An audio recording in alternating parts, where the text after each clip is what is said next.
오늘 말씀의 제목은 하나님의 사랑을 기억하라라는 제목으로 함께 말씀을 나누고자 합니다. 오늘 본 말씀인 신명기는 이 40년의 광야 생활을 마치고 가나안 땅에 들어가게 될 이스라엘 백성들에게 죽음을 앞두고 있는 모세가 마지막으로 유언하고 있는 세 편의 설교문입니다. 이제 긴 여정을 마친 여호수아와 갈렙 그리고 출애굽 2세대에게 가나안 땅에 들어갈 두 번째 기회가 주어진 것입니다. 그런데 왜 이들에게 두 번째 기회일까요? 사실 이스라엘은 광야 생활을 일찍 끝낼 수도 있었습니다. 광야 생활 초기에 가나안 입성을 앞둔 모세는 12명의 정탐꾼을 가나안 땅으로 보냅니다.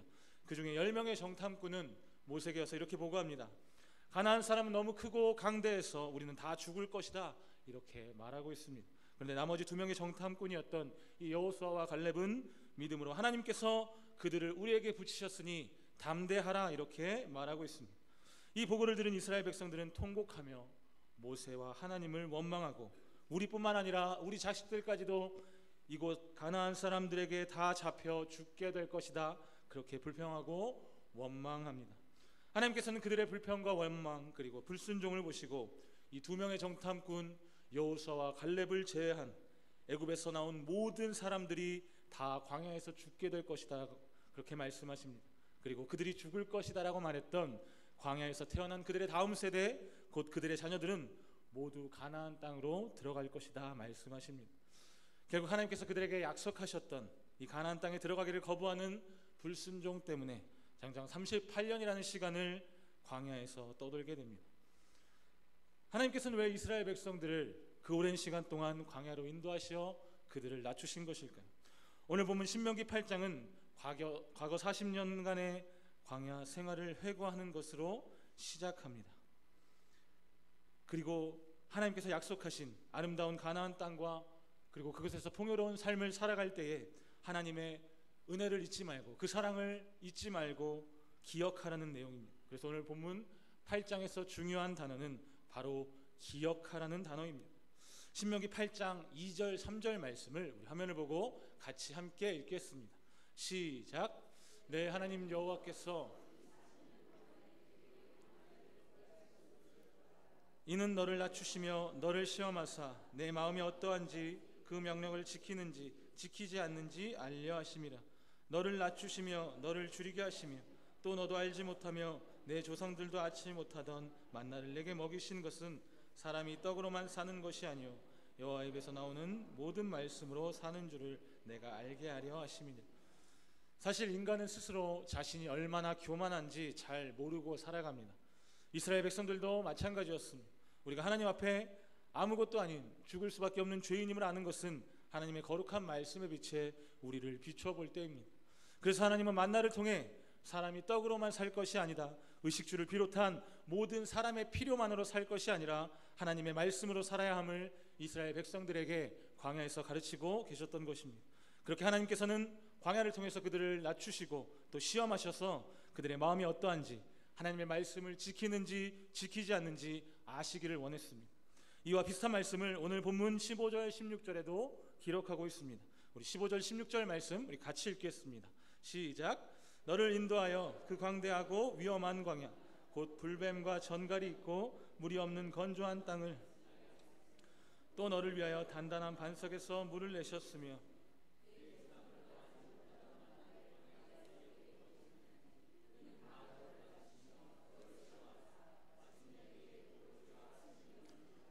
종이었던 또 노예였던 그들을 하나님께서 인도해 내셨습니다. 위험한 곳에서, 물이 없는 곳에서, 또 먹을 것이 없는 곳에서도 그들이 살 수 있었던 이유가 무엇이라고 말하고 있습니까? 바로 하나님께서 그들을 지켜주셨고 또 반석에서 물을 내셨으며 만나로 그들을 먹이셨기 때문입니다. 그리고 최종적으로 그들을 인도하셔서 낮추시고 시험하셨던 이유가 바로 그들에게 복을 주시기 위함이었다고 말씀하고 있습니다. 그 복은 무엇입니까? 바로 젖과 꿀이 흐르는 가나안 땅에서의 풍요로운 삶입니다. 신명기 8장 7절에서 9절까지의 말씀을 보면 모세가 약속의 땅 가나안에 대해 설명하는 내용이 나옵니다. 얼마나 아름답고 풍요로운 땅인지 말 그대로 젖과 꿀이 흐르는 땅이라고 모세가 설명하고 있습니다. 그런데 모세의 설교의 핵심은 그들이 받을 복에 대한 것이 아니었습니다. 오히려 그들이 받을 복으로 인해 하나님을 잊어버리고 교만하게 되지 않기를 그들에게 명령하고 있는 것입니다. 오늘 본문 11절에서 14절 전반절 말씀을 우리 화면을 보고 같이 한번 읽겠습니다. 시작. 내가 오늘 내게 명하는 여호와의 명령과 법도와 규례를 지키지 아니하고 내 하나님 여호와를 잊어버리지 않도록 삼가할지어다. 내가 먹어서 배부르고 아름다운 집을 짓고 거주하게 되며 또 내 소와 양이 번성하며 내 은금이 증식되며 내 소유가 다 풍부하게 될 때 내 마음이 교만하여 내 하나님 여호와를 잊어버릴까 염려하노라. 모세는 과거 그들의 부모 세대였던 이스라엘 백성들이 저지른 금송아지 우상을 만든 사건과 같은 그러한 일들을 이 다음 세대가 잘못을 되풀이하지 않기를 바라는 마음으로 그들에게 전하고 있는 것입니다. 그러면서 아까 함께 읽었던 15절 16절 말씀을 통해서 그들이 광야 생활을 했던 이유는 교만한 그들을 하나님께서 낮추시고 시험하신 것이었음을 이야기하고 있는 것입니다. 너희들은 교만한 이전 세대를 본받지 말 것을 명령하고 있습니다. 어떻게 보면 이제 그들에게 주어질 이 가나안 땅을 마치 그동안 광야 생활의 보상인 것처럼 생각해서 그 풍요로움에 젖어 살 수도 있는 그들에게 경각심을 불러일으키고 있습니다. 그들에게 주어질 가나안 땅은 그들이 했던 광야 생활의 대가가 아닙니다. 하나님께서 그들을 사랑하셔서 베풀어 주신 약속이고 은혜입니다. 이렇게 말하면 어떨지 모르겠지만 사실 광야에서도 그들이 한 일은 별로 없습니다. 의식주를 비롯한 그들에게 필요한 모든 것 모두 하나님께서 해결해 주셨고, 신명기 8장 4절에 보면 40년 동안 의복이 헤어지지 않았고 그 거친 광야 땅에서도 발이 부르트지 않았다고 말씀하고 있습니다. 물론 그들이 고생하지 않았다는 건 아닙니다. 때로는 포기하고 싶고 많이 힘들었을 것입니다. 그러나 그들이 광야 생활을 마칠 수 있었던 것은 그들의 능력이 아니라 하나님의 사랑으로 그들을 끝까지 포기하지 않으시고 계속해서 은혜를 베푸셨기 때문에 마침내 가나안 땅으로 들어가게 하신 것입니다. 모세는 이스라엘 백성들이 가나안 땅에 들어가게 된 것도, 그리고 그곳에서 풍요롭게 살게 된 것도 자신들의 힘과 능력이다 교만하지 말 것을 그들에게 명령합니다. 오늘 본문 17절 18절 말씀 같이 읽겠습니다. 시작. 그러나 내가 마음에 이르기를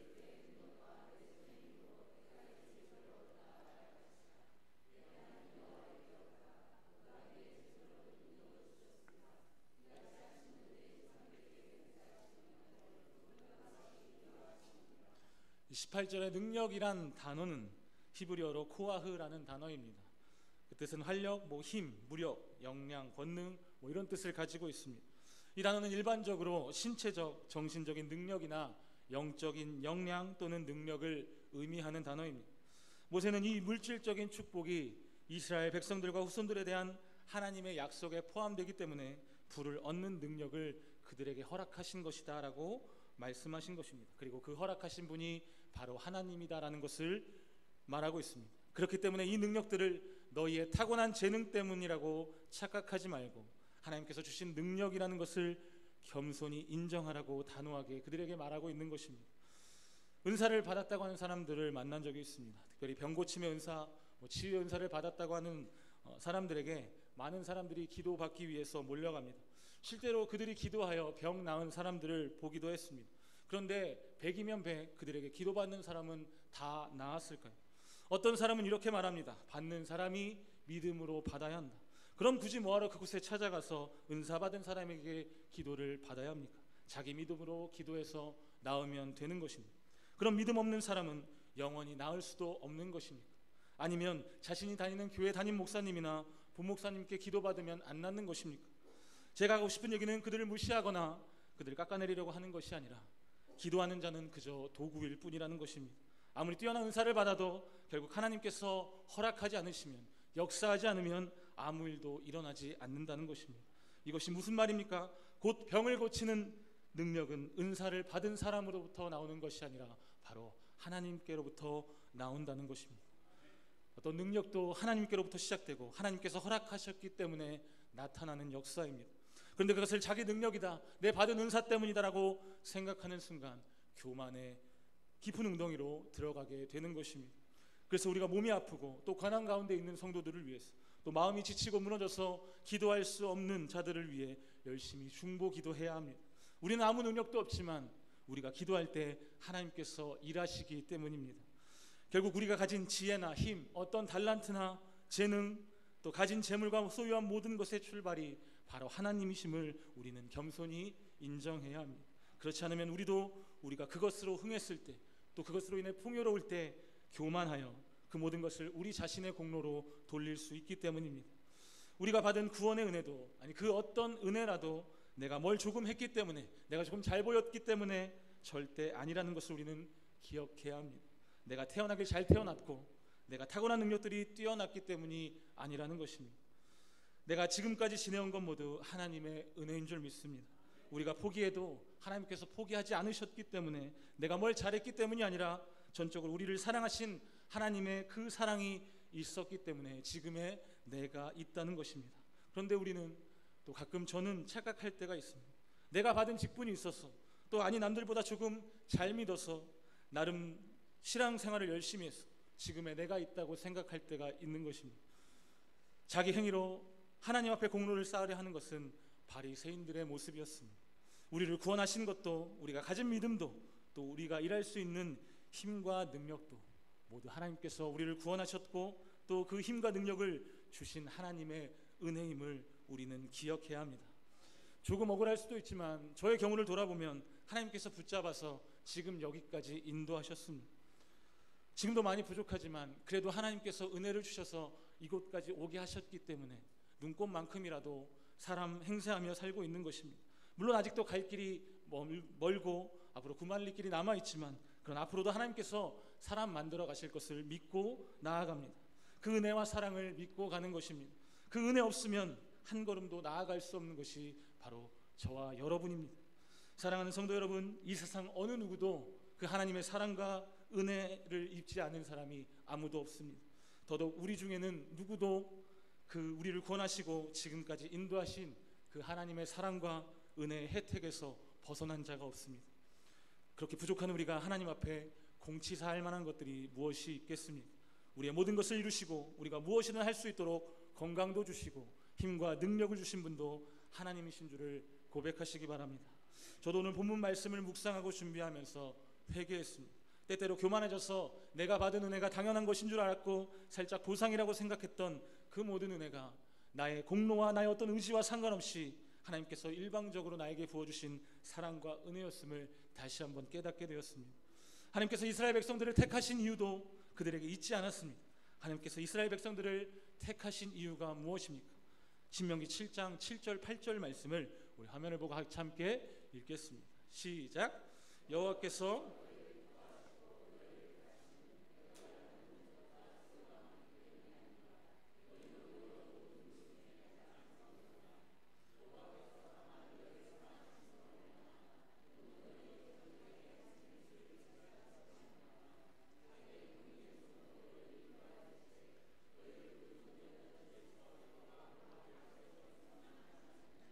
그렇습니다. 그들이 무엇을 잘했고 칭찬받을 만했기 때문이 아니라 그들을 택하신 이유는 연약한 그들을 다만 사랑하심으로, 또 그들의 조상에게 하신 약속으로 인해 그들을 친히 구원하시고 이끄셨던 것입니다. 오늘 하나님께서 우리에게 주실 복, 바로 주실 은혜는 젖과 꿀이 흐르는 이 가나안 땅의 눈에 보이는 풍요로움과 눈에 보이는 아름다운 것들만이 아닙니다. 이건 그저 하나님이 인도하시는 대로 가다 보면 주실 때도 있고 또 취하실 때도 있기 때문입니다. 오히려 풍요로움으로 인해서 하나님을 잊어버리게 된다면 그것은 복이 아니라 독이 될 것입니다. 이스라엘 백성들이 40년을 광야에서 보낸 이유가 무엇입니까? 원래 가야 할 길을 불순종함으로, 원망함으로 그 불평과 원망을 씻어내기 위한 하나님의 교육 방법이었습니다. 광야를 통해 그들은 더욱 낮아지고 겸손하여 내가 하나님 없이는 살 수 없는 존재구나, 그렇게 인정하고 그 가운데서도 사랑으로 인도하신 하나님을 더욱 인정하고 사랑하기 위함이었습니다.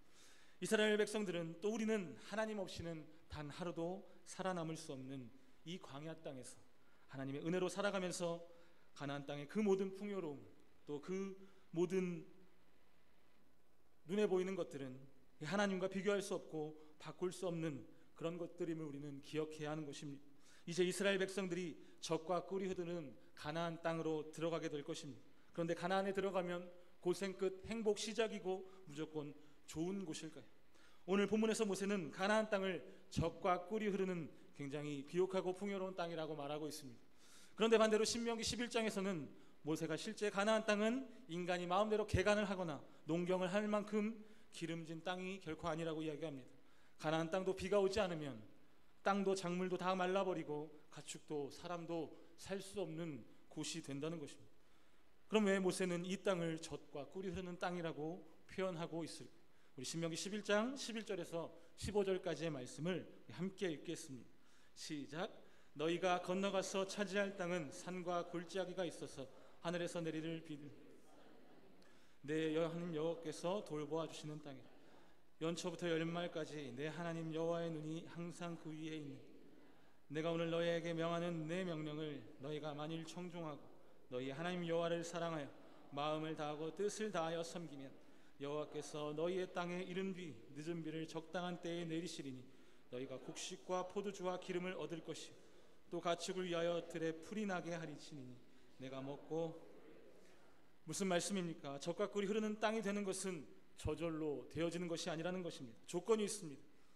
그 조건이 무엇입니까? 하나님의 말씀에 순종하고 마음을 다하고 뜻을 다하여 하나님을 섬기고 사랑하면 하나님께서 항상 그들의 땅을 직접 돌보아 주시겠다는 것입니다. 적당한 때 이른 비와 늦은 비를 내려주시기 때문에 젖과 꿀이 흐를 정도로 풍요로운 땅이 된다는 것입니다.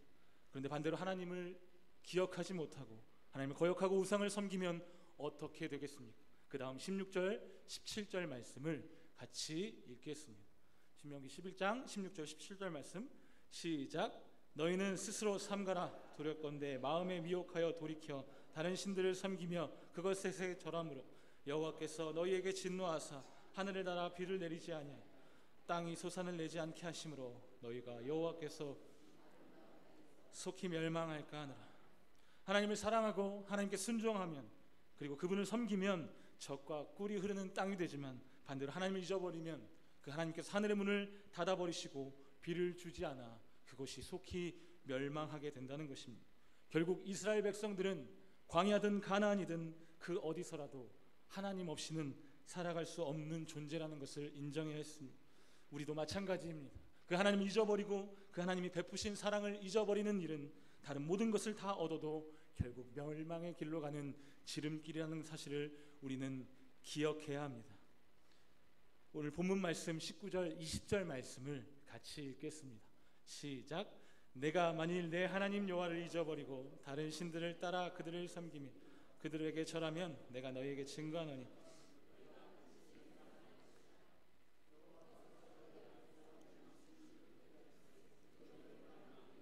이는 너희가 너희 하나님 여호와의 소리를 청종하지 않. 혹시 우리는 예배 시간에만 혹은 교회에서만 하나님을 기억하고 우리의 일상생활 속에서는 무의식적으로 하나님이 없는 것처럼 살고 있지는 않습니까? 우리가 날마다 순간순간 하나님을 잊지 않고 기억할 수만 있다면, 우리가 이 하나님과 날마다 동행할 수만 있다면 하나님께서 우리에게 젖과 꿀이 흐르는 가나안 땅의 복을 더해 주실 것입니다. 그러나 혹 그렇지 않더라도 하나님과 동행하는 사람은 그것이 중요하지 않습니다. 왜냐하면 취하실 분도 주실 분도 하나님이시기 때문에 하나님 한 분만 나와 함께하면 그것으로 만족하기 때문입니다. 동행한다는 의미가 무엇입니까? 서로 사랑하여 부부가 되면 인생의 동반자가 되었다고 하지 않습니까? 그렇게 우리 하나님과 우리 인생의 동반자로 또 동행자로 동역자로 한 뜻을 품고 나아가는 것입니다. 반대로 우리가 하나님과의 관계를 단절하려면 어떻게 하면 될까요? 오늘 말씀을 반대로 실행하면 됩니다. 하나님을 기억하지 않고 동행하기를 거부하고 교만하여 모든 것을 나의 공으로 삼는 것입니다. 우리는 하나님을 믿으면 하나님께 뭔가 큰 일을 해야 될 것 같은 그런 부담감이 있을 때가 있습니다. 그런데 사실 하나님께서 우리에게 뭔가 그렇게 대단한 것을 하라고 말씀하시지는 않습니다. 죽은 자를 일으키고 병든 자를 고치고, 물론 그렇게 할 수 있다면 좋겠지만 그렇게 못한다 해도 하나님께서 우리에게 실망하시지 않습니다.